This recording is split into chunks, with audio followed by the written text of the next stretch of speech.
Бүгінгі мәселе бұл жогорку кеңештин жооштугу эмес, бұл жоопкерчиликтин жоктугу.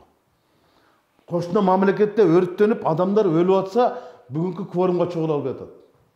Кворумга чогула албай атат. Канатташ казак эли канга боелуп атса, чекесине турган кыргыз эли билмексерге салып коюп атат да. Өзүңдүн сөзүңдү айт да. Ар бир депутат келип өзүңдүн пикириңди айт.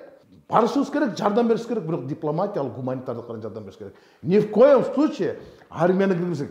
Вхождение – это есть вторжение. Мысалы, бийлик эгер жаза басып кетсе, кимде чыга калышы мүмкүн экенин биз билебиз. Кыргызстанда кайсы саясатчылар колунда жатат, кайсы саясатчылар оңунда жатат билебиз да.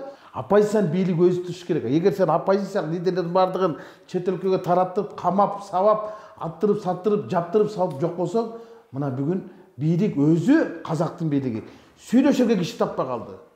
Кризистин тереңдиги эмес, бул бийликтин кереңдиги. Бул алсыздык менен акылсыздыктын айкалышка жери ошон чеги болду да.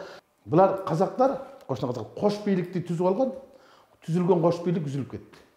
Бош бийлик болуп калды. Адамда эки көз, эки кулак, эки таноо, эки бут, эки кол бар. Бирок бир баш бар.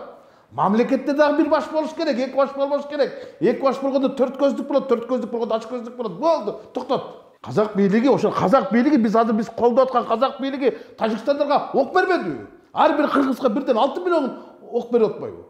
Эки жолдун ортосунда калдык. Биякта капталында каның бир казак турат, биякта босогодо азап турат. Же сен азапты танда, же канатташ казакты танда деп бизди коюп койду.